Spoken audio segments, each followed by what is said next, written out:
Hi, I'm Seamless, and today is Thursday, which means it's time for a new FL Basics tutorial. This one is going to be about GMS, or Groove Machine Synth. This is this guy here.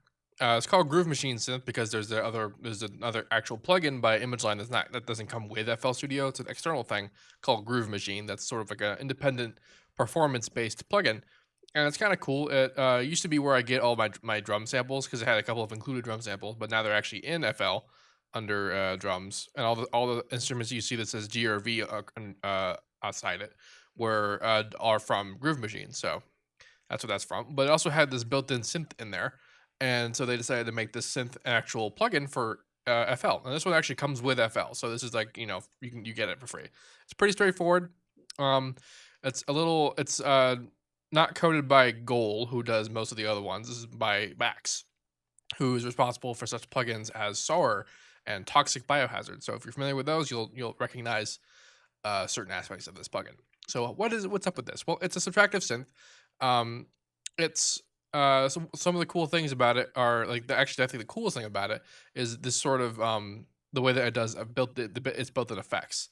It has a whole bunch of individual effects, and they are sort of triggered by you messing with it. So this is the default thing that shows up, but I want to go to an empty one, so I'm going to go to the program one.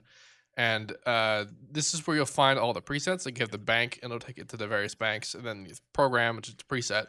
And you can either just cycle through them using the arrows, and this gives you the MIDI and EQ tab, or you can just click on it, and it'll open up this window. And if you want to go to the blank, just a blank slate, click on the empty space, and it'll bring you to the user bank, which has the default one in there. And so it's loaded. Good stuff. So I was talking about the effects. So like the effects they're all various sort of usual types, and they each have this XY parameter with two parameters, and they have LFO built in. So how does this work? Well, you see how when I click on it or click on the thing here, these lights light up, and what this does is that if I click on it, that effect is active. Kind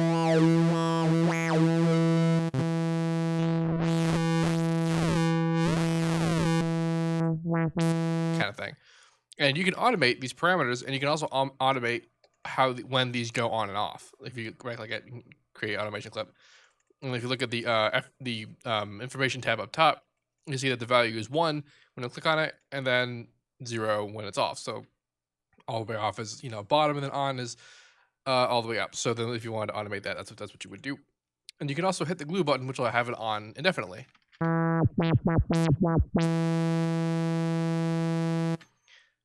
Then you can have all of them individually on, and then the XY parameters for each of them are different for all of them.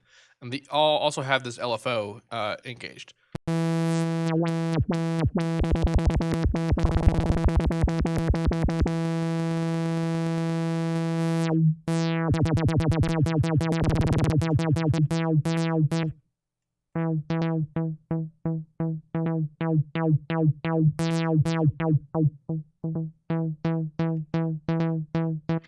So that's a cool feature. That's how the effects work. It's pretty straightforward. The cool thing about this synth that it is all very straightforward. Largely, what you see is more or less what's happening. There's not a lot of extra stuff going on, except for, like I said earlier, the MIDI EQ tab. So we get a sort of EQ. It's off by default, and then you have these 5 parameters, and then we have specific MIDI information that we can set for different things. Aftertouch, modulation, and also velocity amount.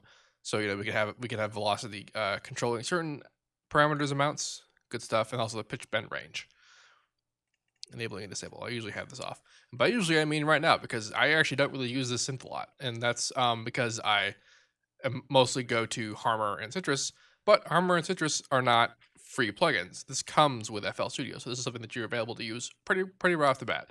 And being a sort of 3 oscillator subtractive synth, you can make a lot of reasonable sounds with it, kind of thing.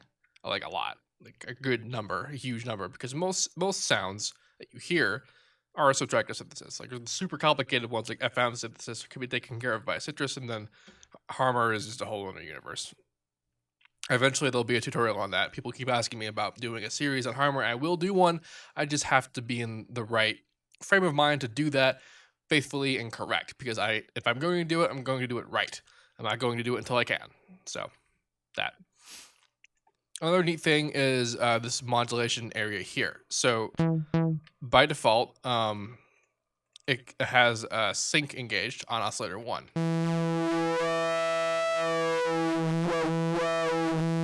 That's what that sound is. It also has an option to FM Oscillator 1 by Oscillator 2.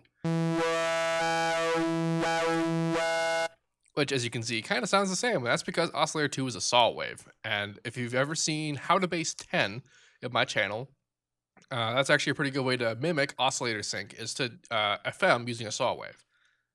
Just letting you know. So there are a bunch of waveform options. These aren't like they're very different. They have the usual aspects. You know, they have square and triangles and sines and saws, and then they have a bunch of just variations on that, and then a whole bunch of really different ones. For FM purposes, I kind of like using the Fox table.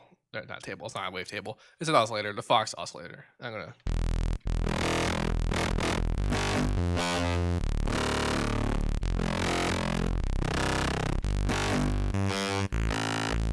And of course, that's me FMing a saw, which I don't typically do with FM.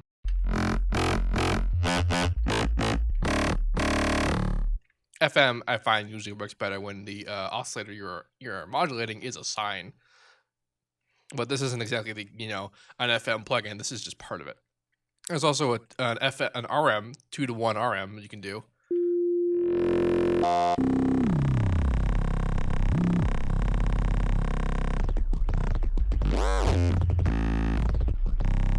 Which is neat.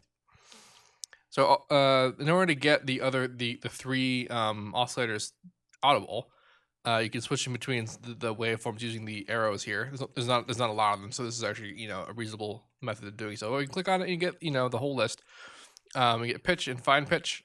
Pitch is like these are all half steps, and then fine is like individual cents. Yes. And over here we have the phase of Oscillator 2. Phase is also not static. Like if I were to turn up the unison a bit, you can hear that the phase is different every time I hit a note. Well, there's a retrigger option right here that I didn't hit, I don't think. There it is. The unison. Okay, so there's retrigger phase for the individual oscillators, and then there's retrigger, and then there's this controls the phase of all of the unison. And if you don't have that engaged, the unison phase retrigger is this guy, and then phase retrigger is this guy. Yeah, so this is unison phase retrigger. Now using the unison was a bad example, but now you know what I mean.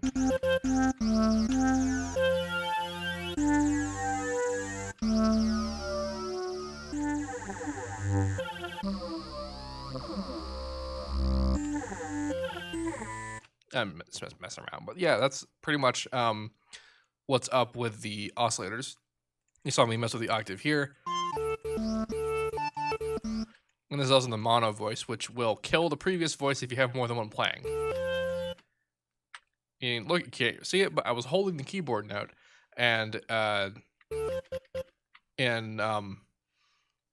massive that would have been always retrigger, and there's no, to this one is basically just no retrigger. It just kills the previous voice and is the new voice.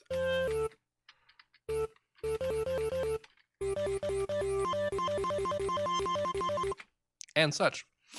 And over here we have these are global things that we can use. This is the global filter type,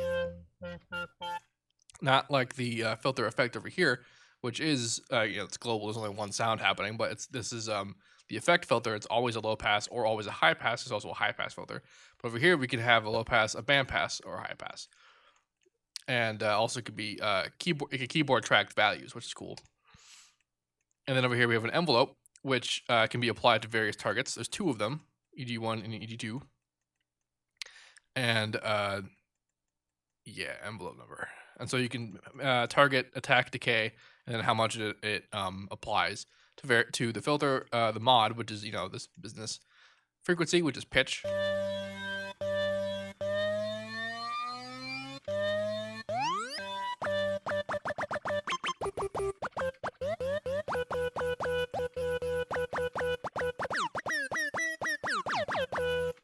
Which could be fun.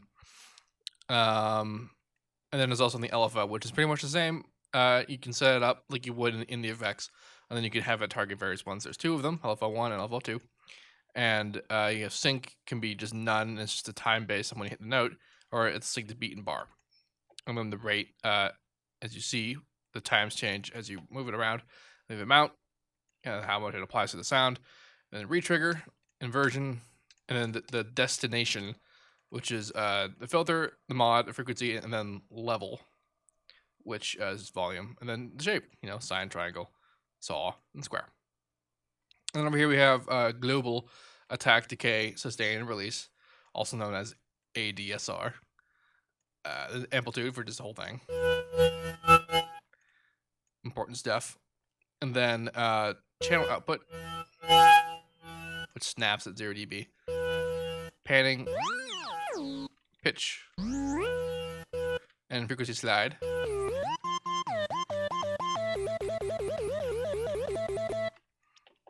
And that's basically it. Like I said, this plugin is pretty straightforward. It's basically a more complex version of the 3x OSC, minus the ability to load in your own samples, which you can do to 3x OSC, which I might do one day. I suppose to share it's a basic thing, you know, basic tutorials, basic things. And yeah, so if you have any questions about this, let me know, and I'll try to answer them. Like I said before, I don't really use this, but it's useful. You know, it's pretty straightforward. You can make a lot of sounds with it. The FM possibilities I think is kind of nice, and the sync is definitely kind of cool. More things I think need oscillator sync in life. But again, I am more fans of Citrus and Harmor and such, which are premium plugins. This is a free plugin. It's available immediately upon having FL Studio. FL Studio 11, I might add. This was new. This is a new plugin. Indeed. So yes, questions, ask me. I will answer them. Or someone else might answer them if they know better. And as usual, have a nice day.